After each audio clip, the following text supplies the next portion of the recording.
All right, so today we have a special guest from New York City, Ionna Jimenez.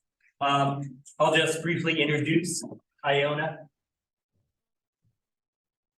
As a Brownsville native and having a strong passion for the advancement of low to moderate income communities. Fittingly, Ionna Jimenez currently serves as a project director of the Brownsville Community Justice Center, where she oversees day-to-day operations, manages partnerships with city agencies and resources, oversees the development and execution of various programs, mobilizes stakeholders, and develops strategies to improve public safety.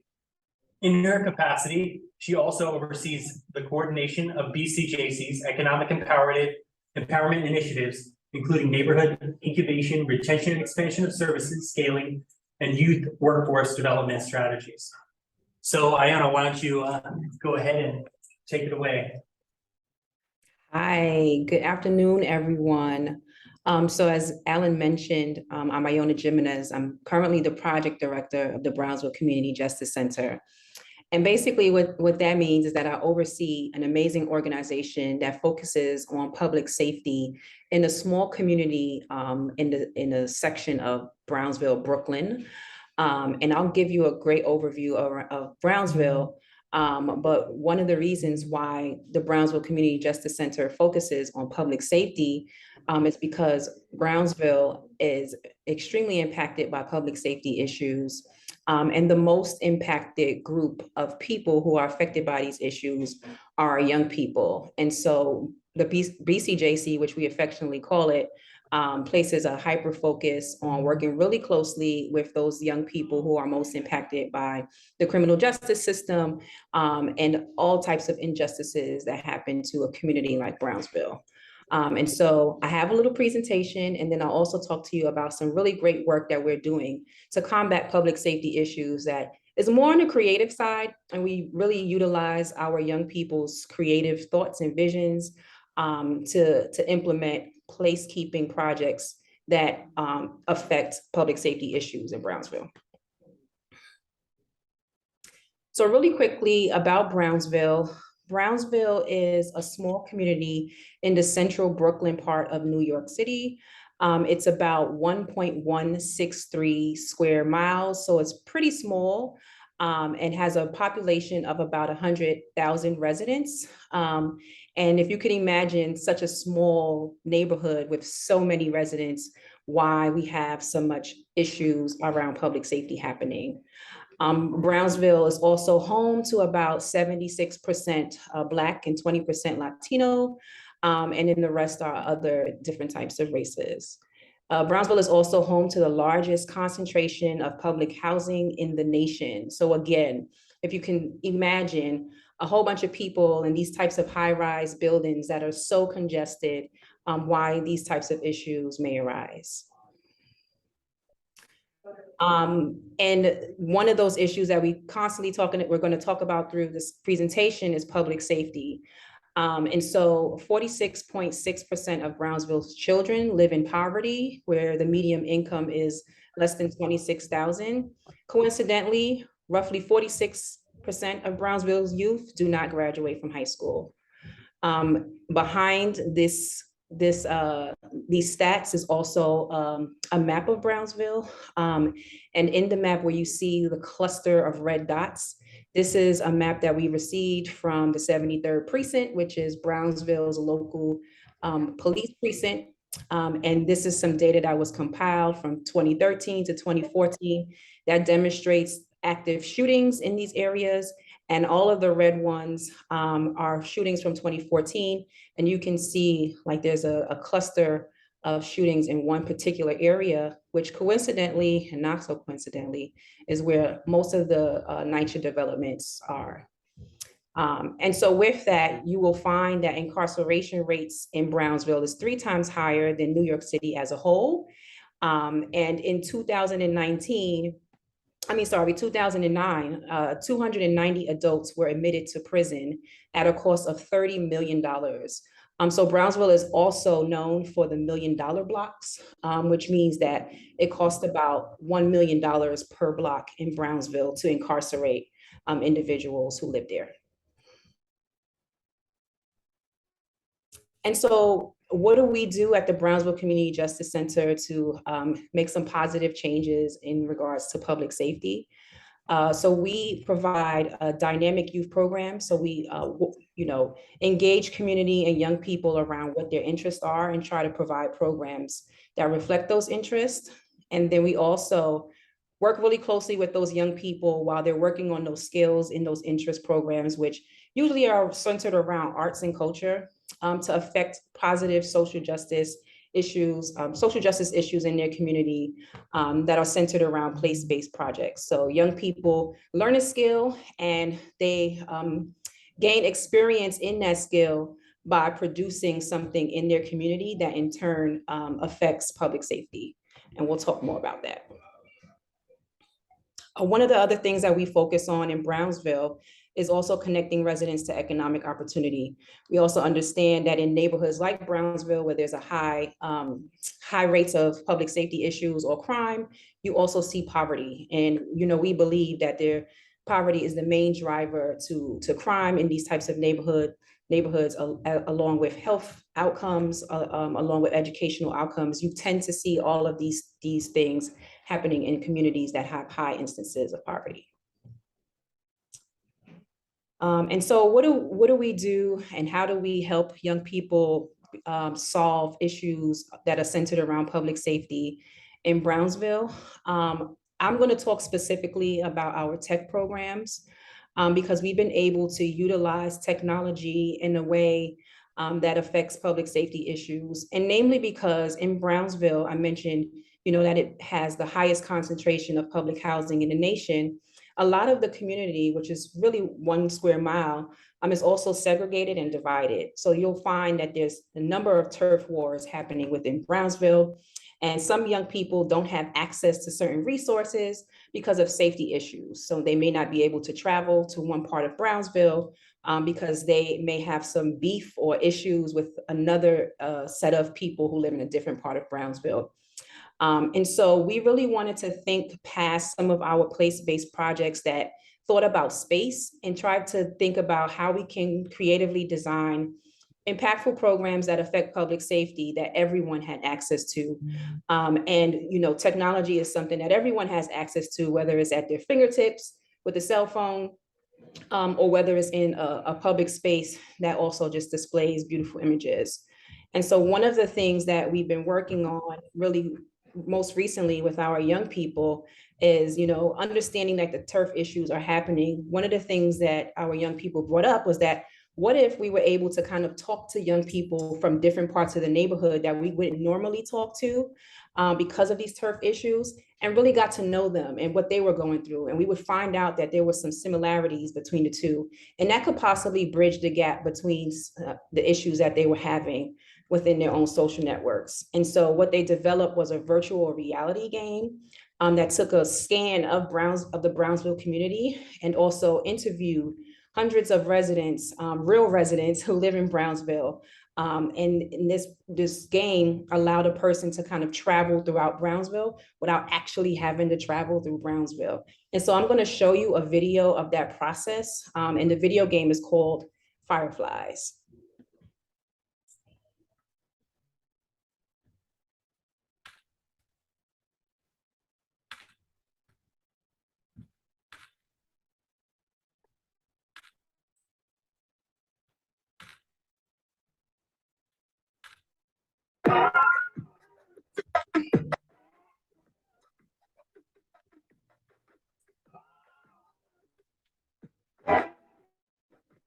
Hi, my name is Raekwon Graham, and I'm the co-creator and the game designer on a project called Fireflies of Brownsville. In the past year, helping design the samples of the video game that you see on screen. Say hello to Sage. Here you are in Yvette and Sage's home in Brownsville houses, and everything you see is exactly as it is in their home. Because when we build the spaces in Brownsville, we are very particular in making sure everything is accurate and to scale.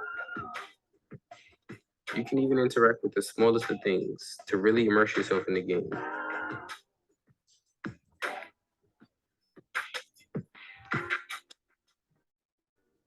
As you can see on your right, you can select multiple questions to ask various characters. I think a lot of that hunger and drive comes from having nothing and growing up not having much. And for me, seeing my mother struggle, I vowed that I would never struggle. If JC can go from selling crack cocaine in the projects to being now a mogul and just an entrepreneur, that for me says a lot. Bill Gates came from nothing and now he is something. Oprah came from nothing, she is something. So for me, a lot of that drive, I'm like, you know what? I have the same dedication that these people have. And I feel a lot of it comes from not having.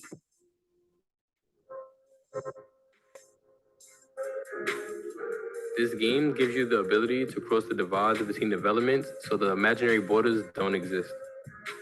You get to know the neighborhood by playing as a young photojournalist, and while doing this, you also navigate many issues facing Brownsville. Because this game is a reflection of some people's real life experience.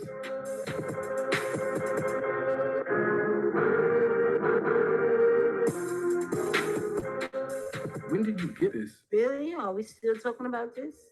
The money don't come like it used to. The rent is going up. I'm gonna pay it. We're not getting evicted. But since money started coming like it used to, Don't worry about that. I just don't know. I know, Khalil, but as your mother, I have to handle this on my own.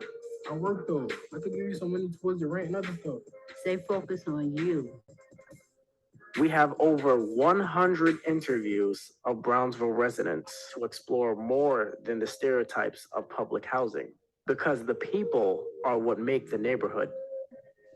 Everything is here. Like everybody, I feel like everybody in Brownsville have a talent. People are really smart, but they aren't given the opportunity to sit here and become something. And I know that people are capable of doing much, much more. So it's just like, that's how I feel. I don't know if you noticed, but we have a lot of artists over there. We have a lot of talent. Talent. Legit, real talent. Just has to get to be recognized. We need recognition. The average income is under $20,000 for a household of 3. That's no money. So right there, economics affects how you think about things, what you think you can and cannot do. In other words, Brownsville is sort of like a cocoon that's holding you in a status, but you're not supposed to stay there. Just like in a cocoon, you're supposed to come out of that at some point, but you have the potential as a young person to get that money. And when you do, you don't want to have to come back in a negative way to the community. You can come back in a positive way. But still we rise. Even in the darkness, you can see our light. We would never back down without a fight. We are magic. What we are capable of will shock you like static. We are not our circumstances. We won't be taken for granted. We shall succeed because we believe.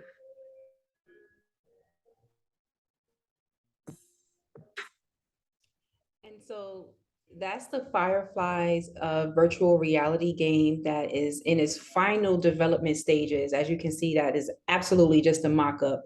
And the young people want to make sure that it looks and feels real high quality, just like any other virtual reality game that you can find out there.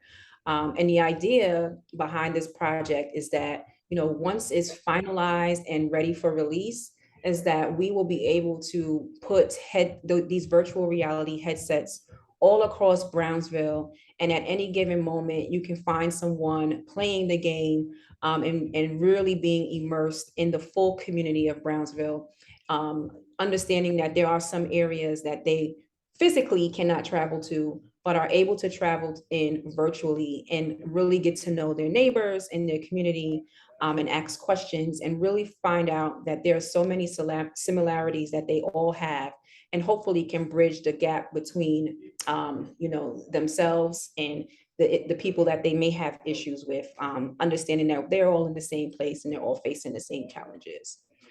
So that's one way that we are, working really closely with our young people to combat public safety issues in Brownsville, but it also gives them a really great skill. Like, gaming is popular and you can take this skill and really be able to get into the workforce and start a career in that space and make money. And I started this conversation around understanding that poverty is the main driver to a lot of these issues. So it's not just building something pretty and walking away from it, but it's also about developing the skill.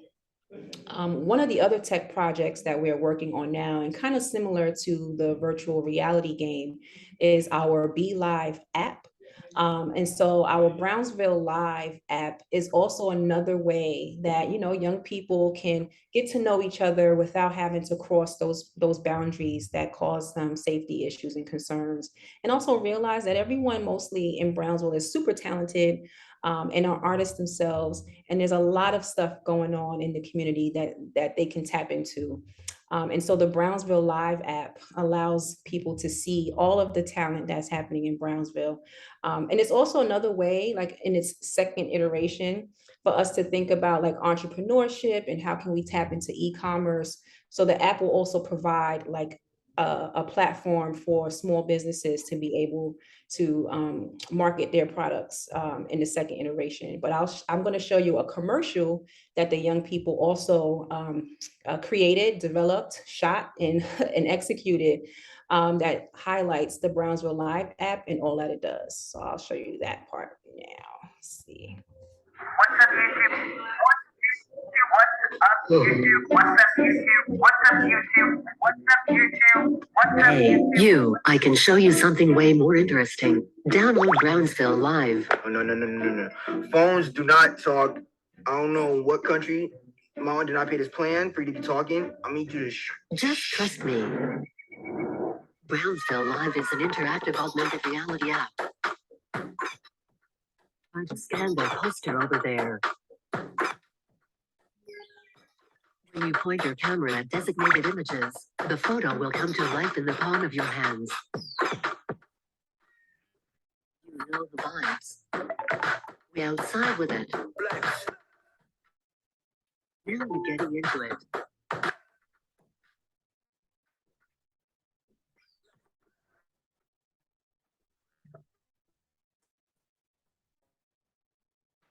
You can't scan that, bro.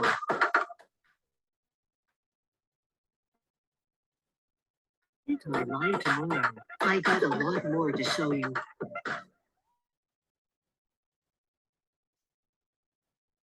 And so again, the Brownsville Live app is just another way for young people to tap into the digital space and really get to learn about all of the people who live there and the different types of talents. This is being launched as we speak. So there are QR code markers that are images of past events that the young people were able to lead in their community that were centered around music and arts. And a lot of those photos that you saw were actual community residents and young people who performed at those events. So they were able to get to see, you know, by utilizing the app and scanning the photo, the photo coming to life and a snippet of the performance that they held at the Brownsville Live Music and Arts Festival. And so again, like I mentioned, the next iteration of the project is to also have these photo created QR codes that also lead people to small businesses and entrepreneurs who are able to sell through the app as well. So working through like the e-commerce part of that iteration now, but the app is launching and the QR codes that are the photos will be placed all throughout the Brownsville community. And this amazing commercial will be one of the ways that we spread the word on using this app. And then hopefully we'll get to a space where community residents who maybe weren't part of the creation of the content for the app will be able to submit content to the app. So that way they can either promote their businesses, promote community events, or just get the word out about a campaign. And that way, you know, we can have the community working together. But again, at the end of the day, it's all about, you know, economic development and mobility out of poverty. And we believe that if you are asking young people to put the guns down, you have to replace it with something else. And what the Brownsville Community Justice Center is doing is replacing it with a skill and a marketable skill that can like land them a job, but not just only a skill, right? But also thinking about how the skill that they've gained can really deter violence and crime from happening. I didn't mention in the first tech project is that we intentionally place these tech projects in spaces that are hotspots. So I showed you a map earlier that we were able to get from the 73rd precinct. That map was a little bit outdated, but we definitely have updated maps that show us where all of these hotspots are. And these hotspots are where there are huge clusters of shooting incidences or robberies or any type of criminal activity that are happening in these spaces. And we want to be able to,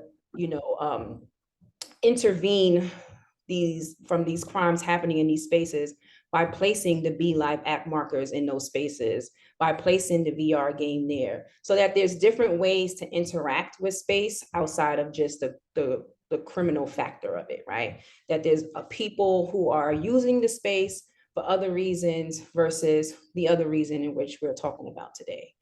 And finally, I have one more project to show you that we're working on right now, and it's our Voluminate the Block project. And this one is a project that the young people were working on to really address the concern around lighting. So of course, when you think about spaces and public safety issues, you tend to find a lot of public safety issues happening in spaces that do not have sufficient lighting, that there are not many people around, there's not that many eyes on the streets. And so one of the things that the young people wanted to do in a specific area in Brownsville was to think about creative ways to use lighting and to enhance lighting so that way it can deter some of the crime from happening. And so the Voluminate the Block project is a 3D projection mapping system that is installed on this commercial corridor in Brownsville that lights up a building and also just shows positive messages and videos of community. And I'm going to show you some photos. I don't have a video of it because it's still in production, but here's one photo of the rendering of this project. And really, it's the projections are lighting up the size of the buildings right here and on the other side. And the content, again, is created by the community with positive words of affirmations, positive videos. And the next iteration of it is that people can also interact with the projection.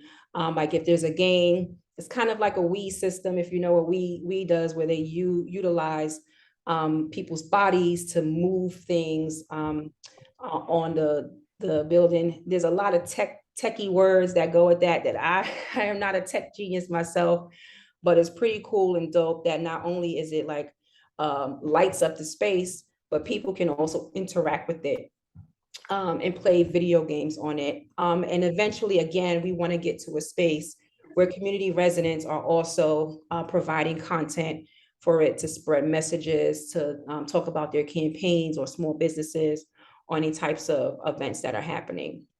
And again, this projection mapping system is being launched in a space that has high numbers of crime that is happening, and also multiple different types of placemaking interventions. One of them being in this particular area, a pedestrian plaza that is in this space that was once a dead-end street. You can find homelessness happening in this space. You can find substance abuse happening in this space. But now the space has been turned around by community residents and young people and designed and beautified with planters, with solar benches, with Wi-Fi. And it is now just a space where community convene and they host like their birthday parties, their children's parties. A lot of music and arts activities are happening in this space as well. And now at night is well lit. And you can also see like videos of young people doing amazing things in the community through the 3D projection system. And so I believe that's the time that I have, but there are so many other projects that we're doing in Brownsville that affects space. And, you know, I would love to open it up to you all if there are any questions around some of the tech work that we're doing, or even some of the other space activations that I wasn't able to talk about in this presentation. Well, thank you, Ionna. Let's give Ionna a round of applause. I want to just start off by saying that your work and the work of BCJC more generally is such an inspiration. And I feel like all these projects that you just shared, which is just, as you said, a small snippet of the overall number of projects and placemaking that is going on, is, I think, I should just say, it would be great if on this campus we had a fraction of that happening and activating the space. But I think that the fact that it's essentially doing a lot of work in the community is one of the reasons why it's so powerful, and perhaps why it also continues to grow. So I'm wondering if there's any thoughts, comments, and questions. Start us off. I guess one question I saw in one of the videos you had, it looked like there's like a physical center for the Brownsville Community Justice Center, like an actual building. And I'm curious how the location of that space plays out with kind of her force within the community. That's a really great question. And so, you know, if I go back to describing Brownsville a little bit, in some of the places where we intervene with these place-based projects, you know, our location was strategically, it was a strategic location for us. When we first came to Brownsville back in 2011, we were kind of spread out and all over the place and working in small little office spaces because, again, you know, wanting to make sure that young people who are affected by public safety issues have access to, you know, the services and opportunities that we provide. And then working really closely with them, you know, we began to uncover that it's not only about, you know, being able to participate in these types of activities, but actually getting to those spaces and where crime was happening that was preventing them from getting to these spaces. And one of those spaces is smack dab in the middle of Brownsville, and it's a street called Belmont Avenue. And on Belmont Avenue, it's in the middle of Brownsville, but it's also separated by two housing developments, one called Langston Hughes and one called Howard Houses.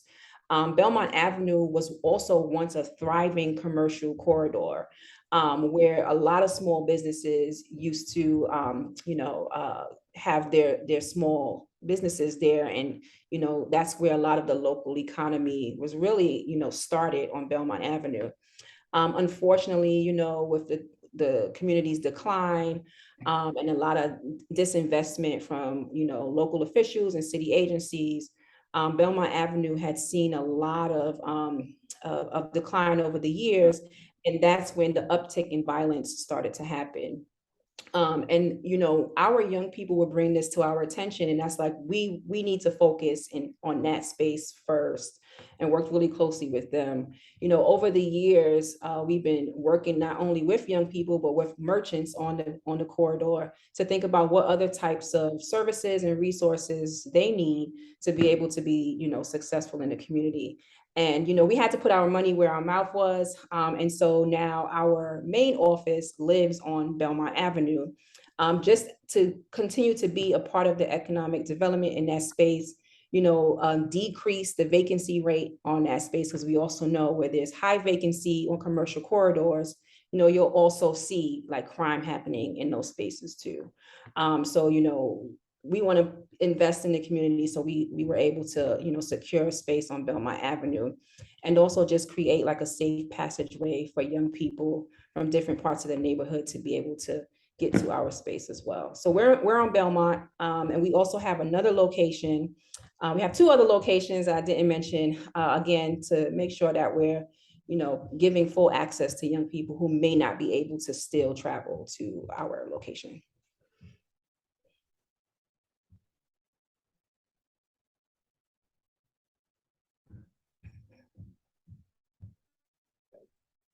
Hi, thank you so much for your talk. I was wondering about accessibility on all of your projects, so both in kind of accessing the tech that you have created as well as like the skills that they need in order to create these projects. So I guess like for the VR project, to involve other community members to actually experience that, is the plan kind of to just hand out like VR headsets for community members to experience that? And then the other side of the question is, how exactly do the youth actually, like, how do they learn these skills to develop these projects? Like, are there, is there like a workshop or like kind of like a training program? Like, how does that work exactly?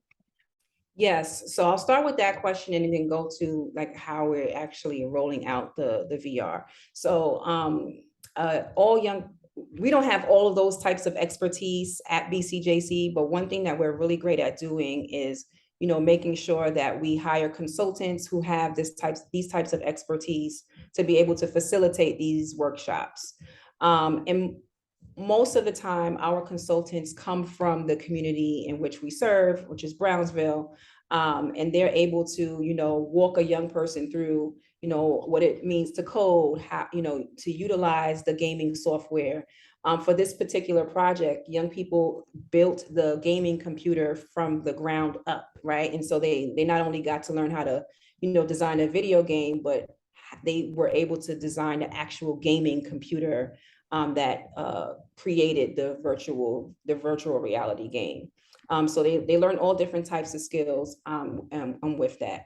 And then to the other question, the next phase is to, once the game is, fully completed, is to then place these VR games in certain sections of Brownsville that have those high instances of crime, so people can interact with the game that way. We do want to get to a space one day where the young people are selling and producing the game, and also at a point where the young people who created this can also, work with different communities to think about utilizing technology and virtual reality to affect public safety issues. So hopefully, those young people who problem solved the issue in their community can teach their peers in other communities also how to use virtual reality to problem solve. That's pretty incredible.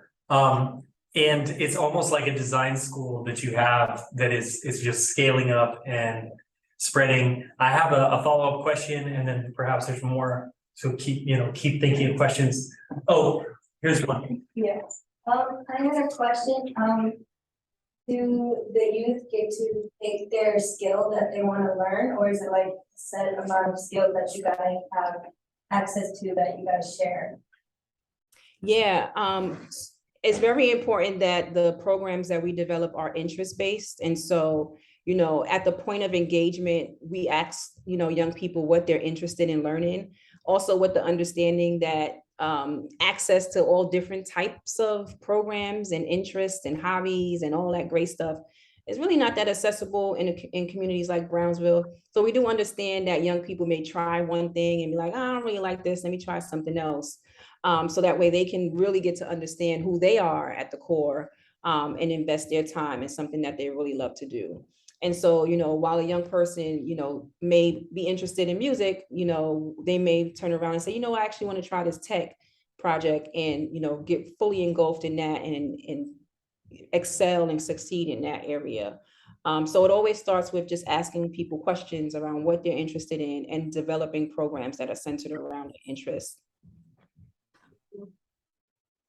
So it's interesting you chose to use VR as a way of thinking about the city. And I'm wondering if you can kind of elucidate further in your own process, relationship between VR and just how people perceive space and even maybe social media, or was that part of the process? And how did that become then, hit the ground on the street? It's just very interesting. Tell us more about that. Yeah, so one of the first things that young people are engaged in before even their interest-based program is what we called civic engagement workshop, where young people talk about all of the issues that are affecting them personally, and then just, go through data that's affecting Brownsville as a whole, and how, you know, they can connect themselves to data or not. And when we have these conversations around what's happening in their community, whether to themselves or to the whole community, you know, they really start to think about ways to problem solve. And so that is the pivotal point, right? It's just like, you know, that's where the ideas and the creativity comes from. It's just like, you know, this is an issue, but maybe we can do this. And it's really up to the facilitator to kind of listen and kind of take notes and figure out how we can make connections for the young people to be able to develop the solution to whatever the problem they're trying to address. And this is how the virtual reality game, you know, came about. It was really about, you know, thinking creatively and out of the box on how to solve, you know, the turf wars issue in Brownsville. And one of the young people just was like, what if we created a virtual reality game?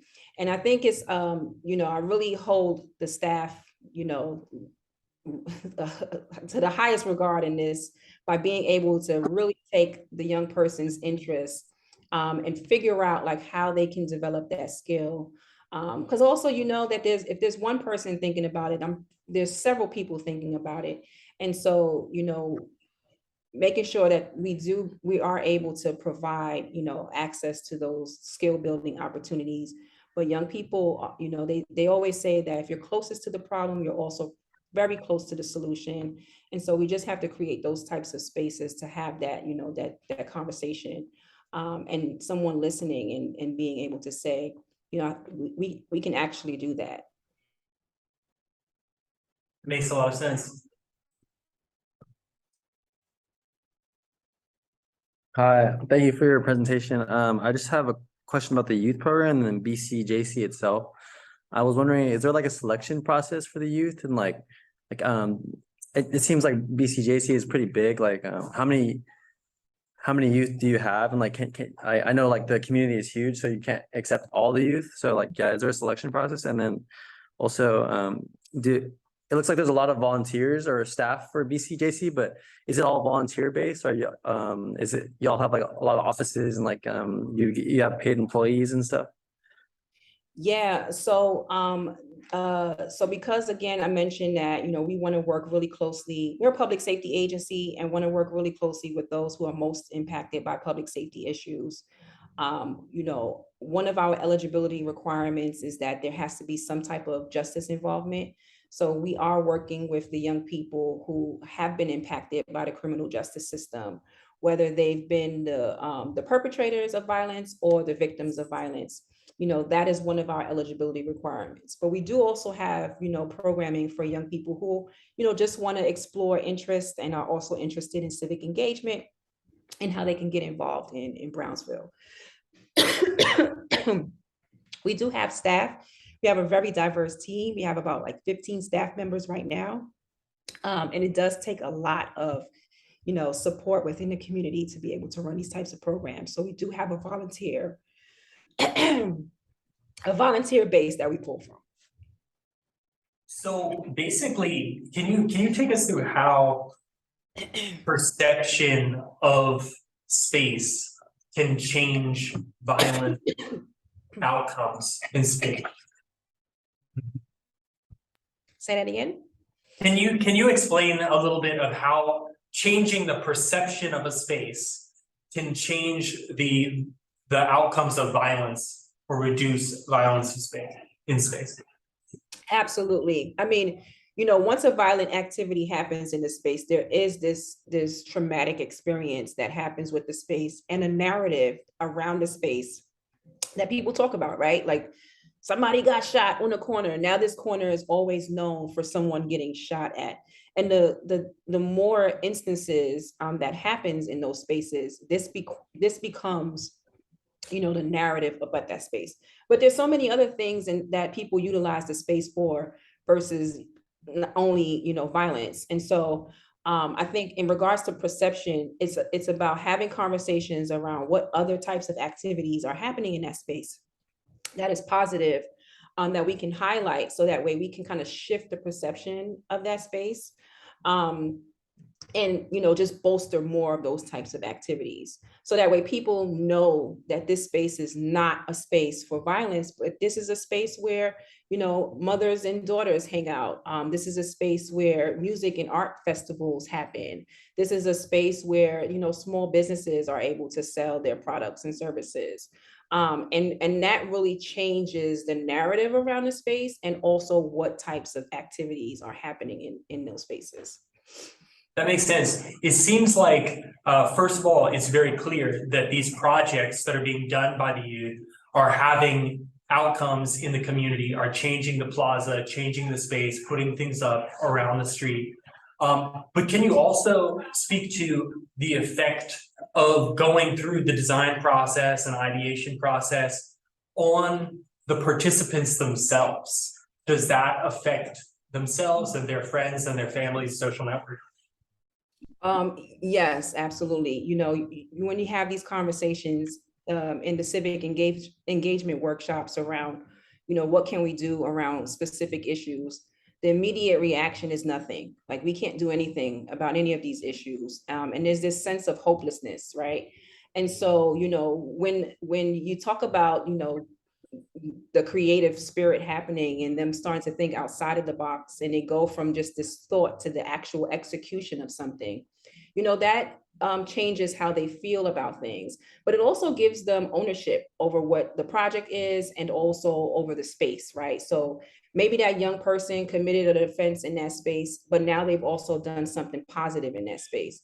So it's more likely that that person who may have committed an offense in that space now is going to want to protect that space in a different way, and not the way that they probably thought they were protecting it in the first place.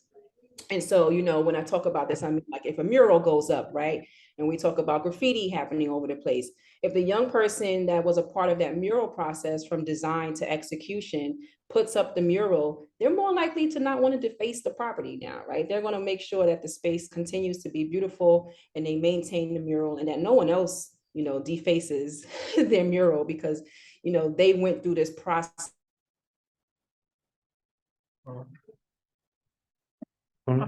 Okay, well, let's give Ionna a second to come back.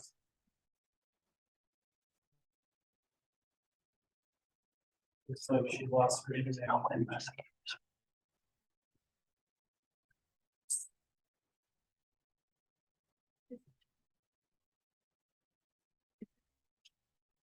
Yeah. Oh, no. Just wondering when Colleen and everyone else that was in here. It's true.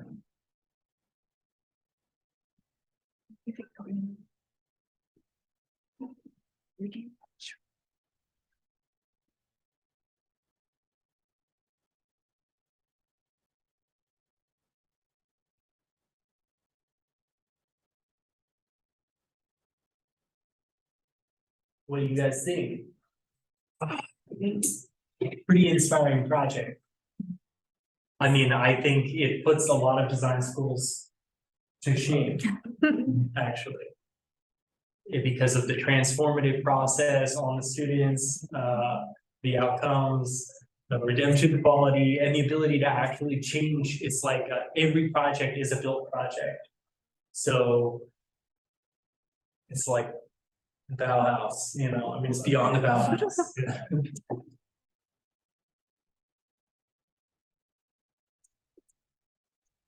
Oh, okay.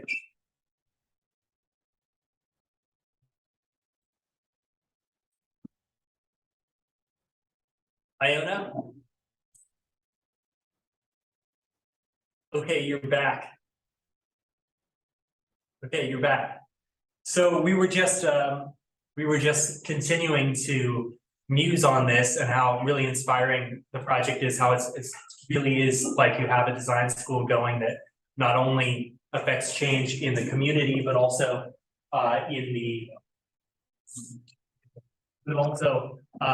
for the participants themselves. So can you perhaps give it, we got kind of cut off there. You want to just finish that thought? Oh, you need to unmute yourself. Oh, sorry. Yeah, yes.